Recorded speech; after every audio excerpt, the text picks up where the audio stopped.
গণতন্ত্র নেই পার্টির মধ্যে, এবার মুখ খুললেন জাভেদ খান। কালীঘাটের বৈঠকে বেশিরভাগ পুরনো লোকের কথা শোনা হতো না, আমাদের বলার জায়গা ছিল না। আর কি বলেছেন তিনি, দেখুন। বলছি যে বর্তমানে যা পরিস্থিতি, দলের পরিস্থিতি, একটা অংশ বিক্ষুব্ধ, তারা বৈঠক করছে, এই পরিস্থিতির জন্য কাকে দায়ী করেন আপনি? শ্রেষ্ঠ নেতাদের দায়ী করি। গণতন্ত্র ছিল না পার্টির মধ্যে, আমাদের কোনো বক্তব্য কেউ শুনতো না, শুনেও কিছু অ্যাকশন হতো না।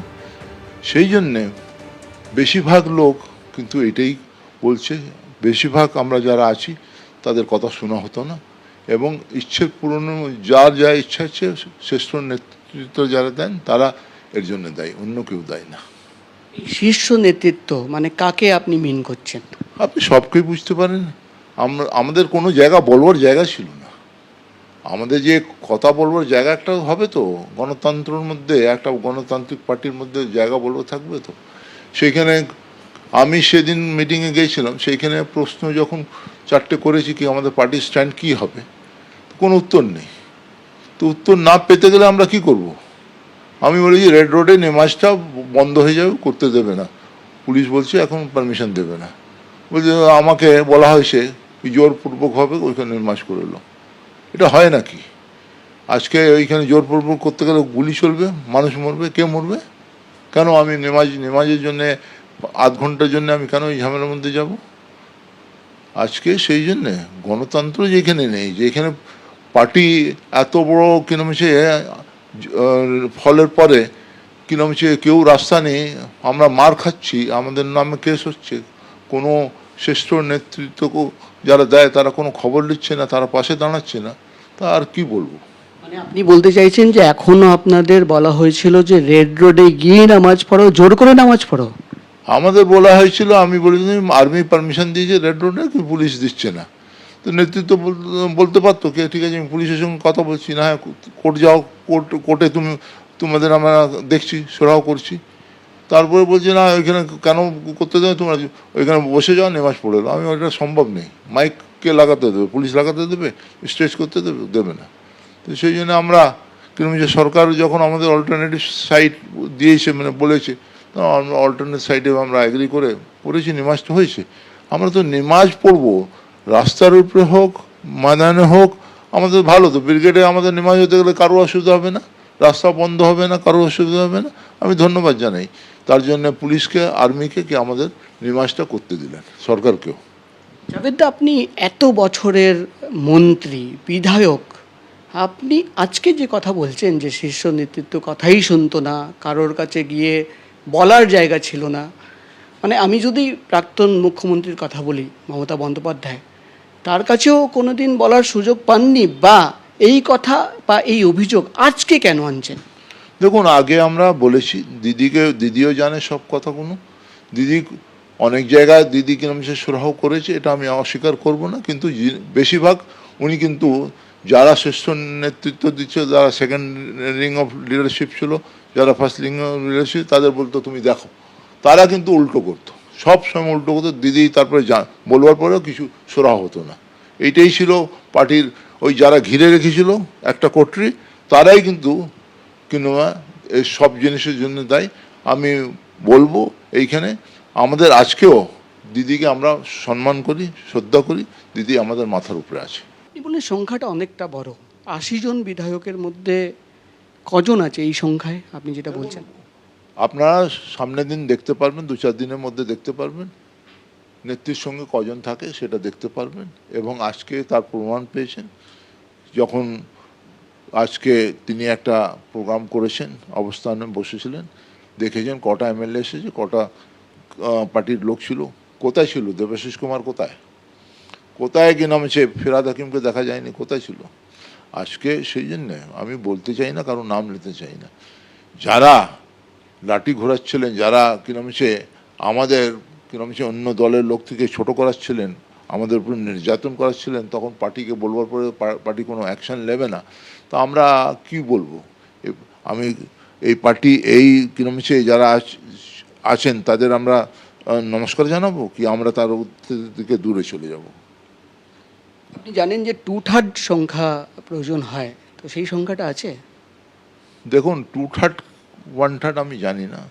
আমি জানি ভালো মানুষ এক জায়গা হতে গেলে সব মানুষ ওর সঙ্গে এসে যাবে এবং আসছেই, এবং সেটা হবেই, কেউ আটকাতে পারবে না। শেষ প্রশ্ন, জাভেদদা, এখন যে শীর্ষ নেতৃত্বের যে ভূমিকা সেটা নিয়ে কি বলবেন? একটা তো আপনি বললেন তারা সরব হচ্ছে না, মানে আর কি বলবেন? এখনো তাদের ঘুম ভাঙিনি তো, এখনো তো সেই কি নাম, সেই যারা দুর্নীতির মধ্যে গ্রস্ত ছিল তাদের নিয়ে কিন্তু তারা এখনো রাজনীতি করছেন। এখনো এই যে যারা যায়নি, যারা কি নাম, সে 3-2 মিটিংয়ে যাওয়ার পরে যায়নি, কেন যায়নি? আমরা দেখলাম আগে যা ছিল, মিটিংয়ের আগে যা ছিল, ইলেকশনের আগে, ইলেকশনের পরে সেটাই চলছে। আমাদের কথা কেউ শুনছে না, কেউ জিজ্ঞেসও করছে না। আজকে কিন্তু আমাদের শুধু দোষারোপ করবে, আমাদের বলবে, আমাদের বিরুদ্ধে বলবে, আর কিরম সে আমরা সহ্য করবো, পার্টির কোনো শীর্ষ নেতৃত্বের পাশে দেখবো না, তাহলে মানুষ তো বিক্ষুব্ধ হবে। পাবলিক আমাদের জিজ্ঞেস করছে কোথায় আপনাদের নেতা জাভেদ খান, কোথায়? তারপরে জিজ্ঞেস করছে কেন মমতা ব্যানার্জি এখন আসেনি, কেন, কোথায় কিরম যে আপনার যুব নেতা কোথায়? তৃণমূল কংগ্রেসের ভবিষ্যৎ কি? তারা শীর্ষ নেতৃত্ব বলতে পারবেন, কিন্তু তৃণমূল কংগ্রেসের ভবিষ্যৎ যদি এরকমই অবস্থায় চলে, তৃণমূল কংগ্রেসের ভবিষ্যৎ আমি ভালো দেখছি না। একদম শেষ প্রশ্ন, আগামী দিনে জাভেদ খানকে কিভাবে, কোন ভূমিকায় এবং কোথায় দেখবো আমরা?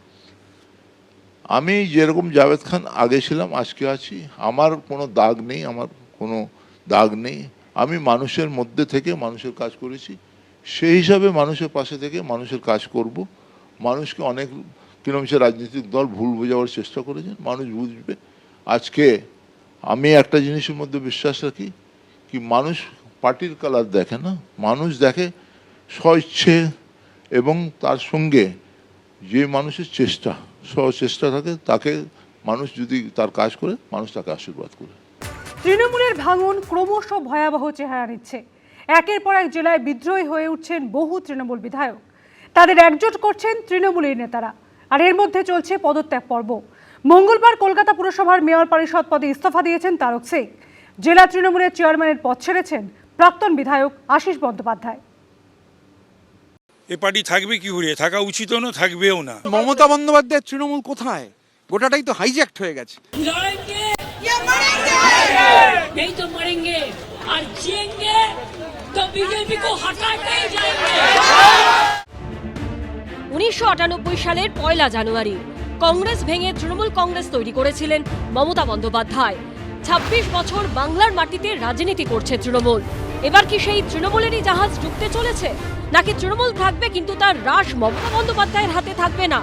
নিজের তৈরি দলেই কি ঘরছাড়া হয়ে যাবেন মমতা বন্দ্যোপাধ্যায়? ভাইপো রাখবেন নাকি তৃণমূল? মমতার সামনে কি এখন এই সংকট? শ্যাম রাখি না কুল, এই পরিস্থিতি? अभिषेक को बनाया कौन? Who is the founder of the Abhishek? সেই হাইজ্যাক্ট যে ক্রাউন প্রিন্স, সেই ক্রাউন প্রিন্স যিনি এখন বলছেন জনগণ নিরাপত্তা দেবে বলেছিলেন গণপিটুনির দিন। তৃণমূল প্রতিষ্ঠার পর কখনো কংগ্রেস, কখনো বিজেপির সঙ্গে জোট বেঁধে এগিয়েছেন মমতা বন্দ্যোপাধ্যায়, কখনো আবার একা এগিয়েছেন। पहले एप्रिल খেলা হবে, খেলা হবে, খেলা হবে। কিন্তু দুর্নীতি, একনায়কতন্ত্র, দল ও প্রশাসনকে মিশিয়ে ফেলা, আইন শৃঙ্খলা ব্যবস্থার বেআব্রু হয়ে যাওয়া, অহংকার, দম্ভ, দুর্বৃত্তায়ন, সিন্ডিকেট, তোলাবাজি, নানা কারণে ভেঙে পড়েছে তৃণমূলের 15 বছরের সরকার। আর এরপরই তৈরি 3 দশকের মধ্যেই আজ সেই তৃণমূলের ভাঙন কি এখন শুধু সময়ের অপেক্ষা? সূত্রের খবর, মালদা, মুর্শিদাবাদ, পূর্ব বর্ধমান, পশ্চিম মেদিনীপুর, বীরভূম, উত্তর 24 পরগনার বহু তৃণমূল বিধায়ক একজোট হচ্ছেন। এবারের বিধানসভা ভোটে মালদার 12টা আসনের মধ্যে 6টায়, মুর্শিদাবাদের 22টা আসনের মধ্যে 9টায় জিতেছে তৃণমূল। পশ্চিম মেদিনীপুরে 15টা আসনের 2টোয়, পূর্ব বর্ধমানের 16টা আসনের 2টোয়, বীরভূমের 11টা আসনের 5টায় জিতেছে তৃণমূল। সূত্রের খবর, এইসব জেলা তৃণমূল বিধায়কের একটা বড় অংশ ইতিমধ্যে বিদ্রোহীদের তালিকায় নাম লিখিয়েছেন, আর তাদের একজোট করছেন তৃণমূলেরই নেতারা। I live for a day, so I cannot tell what happens tomorrow. কাল কি হবে আমি এক্ষুনি বলতে পারছি না। গতকাল এমএলএ হোস্টেলে গেছিলাম, শুধু জাভেদ খান কেন, অনেক এমএলএর সঙ্গে দেখা হয়েছে, কথা হয়েছে। হ্যাঁ, শিউলিদি ছিলেন। তো 24 পরগনার রথিন্দাকে দেখতে গেছিলাম। কুণাল ঘোষ আমাদের সঙ্গে তো ক্রমাগত যোগাযোগে ছিলেন, এখন কুণাল ঘোষের জানি না হয়তো রাগটাগ হয়েছে। আগামীকাল তৃণমূল কংগ্রেসের সংখ্যাগরিষ্ঠ হাওড়া গ্রামীণের বিধায়ক নবান্নে মুখ্যমন্ত্রী শুভেন্দু অধিকারীর প্রশাসনিক মিটিংয়ে যোগ দেবে। আমার কোনো পাইলট নেই, আমার সঙ্গে একজন নিরাপত্তারক্ষী আছেন। গতকাল থেকে গদ্দার বেইমানেগুলো শুনছি, কিন্তু এটুকু বলতে পারি যে কেউ হচ্ছে চোর চোর চোর চোর করে কোনো কথা বলেনি আমায়। এরই মধ্যে বীরভূম জেলা তৃণমূলের চেয়ারম্যান এবং জেলা কোর কমিটির চেয়ারম্যান পদ থেকে ইস্তফা দিয়েছেন প্রাক্তন তৃণমূল বিধায়ক আশিস বন্দ্যোপাধ্যায়। কৃষ্ণেন্দু অধিকারী, আশাবুল হোসেন ও সত্যজিৎ বৈদ্যের রিপোর্ট, এবিপি আনন্দ। মেয়র পরিষদের পদ থেকে পদত্যাগ করলেন তৃণমূলের হেভিওয়েট নেতা তারক সিং। সরাসরি নিশানা করলেন মমতা বন্দ্যোপাধ্যায় এবং অভিষেক বন্দ্যোপাধ্যায়কে। ফের নেতৃত্ব বদলের দাবিতে সরব হলেন তারক সিং। দলটা কারোর ব্যক্তি সম্পত্তি নয়, এই নেতৃত্বের পরিবর্তন চাই, এটা আমি নিশ্চয়ই বলব। দ্রুত ছোট লালবাড়ির ভোটের সম্ভাবনা, অর্থাৎ কলকাতা পুরসভার ভোট। তার ঠিক আগে মেয়র পরিষদের পদ থেকে পদত্যাগ করলেন তৃণমূলের হেভিওয়েট নেতা তারক সিং। ভোটে ভরাডুবির পর তৃণমূল কার্যত তাসের ঘরে পরিণত হয়েছে। কেউ নেতৃত্বের পদত্যাগ চাইছেন, কেউ নিজেই পদত্যাগ করছেন। সরাসরি নিশানা করছেন দলের শীর্ষ নেতৃত্বকে, উগরে দিচ্ছেন তীব্র ক্ষোভ। যেহেতু আমাদের মিটিং হলে মমতা ব্যানার্জি নিজে মিটিং নিতেন, কর্মীদের নিয়ে সব জেলার তাদের ওপিনিয়ন নিতেন, কথা বলতেন। আমি একটু বলে টলে দিতাম বলে আমাকে আস্তে আস্তে সব জায়গা থেকে সরিয়ে দেওয়া হলো। আজকে যদি পশ্চিমবঙ্গের সাধারণ লোক, কর্মীরা সাপোর্ট না দিত, তাহলে মমতা ব্যানার্জি হতো। এই নেতৃত্বের পরিবর্তন চাই, এটা আমি নিশ্চয়ই বলব। দলের মধ্যে অভিষেক বন্দ্যোপাধ্যায়ের রমরমার জন্য সরাসরি মমতা বন্দ্যোপাধ্যায়ের দিকে আঙুল তুলেছেন সদ্য পদত্যাগী মেয়র পরিষদ। যুব কংগ্রেসের প্রেসিডেন্ট ছিল শুভেন্দু অধিকারী, সেখানে যুবা তৈরি করে দিল একটা। কে করলো? মমতা ব্যানার্জি। কেন করলো? ডিভিশনটা তো সে তৈরি করলো, অভিষেককে দিয়ে দিল। অভিষেকের প্রডিউসার কে, ফাউন্ডার কে? মমতা ব্যানার্জি। এটা কত লজ্জার ব্যাপার যে বিধায়কদের সাইন ও নকল করে জমা দেওয়া হচ্ছে। তো সেই মিটিংয়ে তো উনি নিজেও ছিলেন, মমতা ব্যানার্জি ছিলেন। তো অভিষেককে বলতে পারতেন, এই যে চোরটা শিশির বাবুর ছেলেটা শুভেন্দু অধিকারী নামে বললো, সেই লোকটা আজকে রাজ্যে মুখ্যমন্ত্রী। এই একটা স্লোগান আজকে আমাদের দলটাকে চোর করে দিল। তখন কি মমতা ব্যানার্জি বলা উচিত ছিল না যে এটা করা উচিত নয়? মঙ্গলবার পুর কমিশনারকে পদত্যাগপত্র পাঠিয়ে তারক সিং লেখেন, আমার হাতে কোনো কাজ না থাকায় আমি অস্বস্তিকর পরিস্থিতির সম্মুখীন হচ্ছি। আমি মানসিক অশান্তি নিয়ে অফিসে যাওয়া আসা করছি। কলকাতা পুরসভার গাড়ি ও জ্বালানি ব্যবহার করছি, কিন্তু আমি কোনো কাজ করছি না। আমার বিবেক এটার অনুমতি দেয় না। কলকাতা শহরে প্রায় 104টা সিটে আমরা পিছিয়ে গেছি। তাতে যদি আমরা দুর্বল মনে করছি, তাহলে জনতার রায় মেনে দলের উচিত ছিল পদত্যাগ করে দেওয়া। আমি তার পক্ষে যে আমরা ভোট পদত্যাগ করে দিলাম অনার দিয়ে, সেটাও আমরা করছি না। কমিশনাররা মিটিং ডাকছে না, কর্পোরেশনের তেল পুড়িয়ে আমি এখানে আসছি, অফিসাররা কেউ আসে না। ডাকলে এক একজন আসে, রুটিন কাজ আমি দেখি আমার মোবাইলে রাখা আছে রোজ, এখনো আমি দেখি, আজকের পর থেকে দেখবো না। তো এই কারণে আমি রেজিগনেশন নিয়েছি। দলের জন্মলগ্ন থেকে তৃণমূলে তারক সিং। 4 দশকের বেশি সময় ধরে তিনি মমতা বন্দ্যোপাধ্যায়ের সঙ্গী। কলকাতা পুরসভার 20 বছরের কাউন্সিলর, 16 বছর ধরে মেয়র পরিষদের দায়িত্ব সামলাচ্ছেন। তার ছেলে এবং মেয়েও তৃণমূলের কাউন্সিলর। তাই তারক সিং এর পদত্যাগ নিঃসন্দেহে রাজনৈতিকভাবে অত্যন্ত তাৎপর্যপূর্ণ। সন্দীপ সরকারের রিপোর্ট, এবিপি আনন্দ, কলকাতা। দেবলীনা বিশ্বাস থেকে সুশান্ত ঘোষ। আগে পদ ছেড়েছিলেন বুড়ো চেয়ারম্যানরা, আর এবার ইস্তফা দিলেন খোদ মেয়র পরিষদ তারক সিং। দল এবং মেয়রের বিরুদ্ধে আঙুল তুলেই প্রথম পদত্যাগ করলেন কলকাতা পুরসভার কোনো মেয়র পরিষদ। একে একে নিভিছে দেউটি। কলকাতা পুরসভায় আলগা হচ্ছে তৃণমূলের রাশ। উজ্জ্বল নাট্যশালা সমরে আছিল এমোর সুন্দরী পুরী, কিন্তু একে একে শুকাইছে ফুলেবে, নেবিছে দেউটি। গেরুয়া ছড়ে তছনছ হয়ে গেছে ঘাসফুলের সাজানো বাগান। মেঘনাদ বধ কাব্যে লঙ্কেশ্বর রাবণের অনুতাপের ছবি যেন স্পষ্ট হয়ে উঠেছে তৃণমূল শিবিরে। ভাঙনের সেই তালিকায় নতুন সংযোজন তারক সিং। দল এবং মেয়রের বিরুদ্ধে আঙুল তুলে এই প্রথম পদত্যাগ করলেন কলকাতা পুরসভার কোনো মেয়র পরিষদ। যিনি আমাদের কর্ণধার, আমাদের মহানগরী, তাকে মনসুন মিটিংয়ের কথা বললাম, উনি বললেন কমিশনারের সাথে কথা বলবো, তারপরে কিছু জানলাম না। তো আমি এখানে আসি আর যাই, আউটপুট কিছুই নেই। এটা আমার আত্মসম্মানে লেগেছে। 2026-এ বড় নীলবাড়ি দখল করেছে বিজেপি, সামনেই ছোট লালবাড়ির নির্বাচন। কলকাতা পুরসভার বিস্তৃতি 3টি লোকসভা কেন্দ্রের 16টি বিধানসভা আসনে, তার মধ্যে 11টিতে জিতেছে বিজেপি।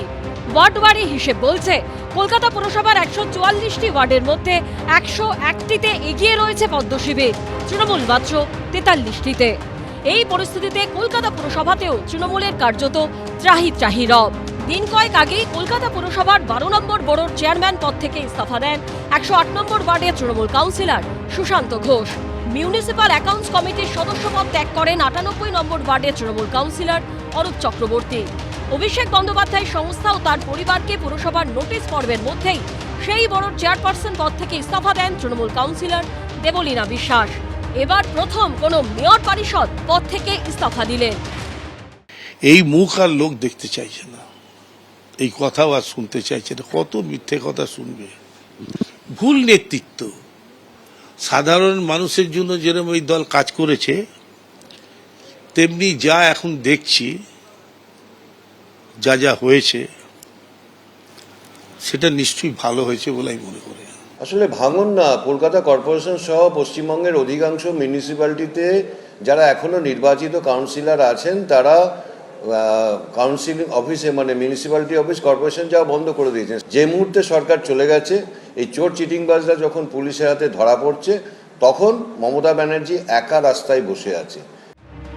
এদিক ভাঙছে, ওদিক ভাঙছে, কোনো দিকেই সামলানো যাচ্ছে না। কি করবেন মমতা বন্দ্যোপাধ্যায়? সন্দীপ সরকার ও দীপক ঘোষের রিপোর্ট, এবিপি আনন্দ। এবিপি আনন্দ, এগিয়ে থাকে, এগিয়ে রাখে।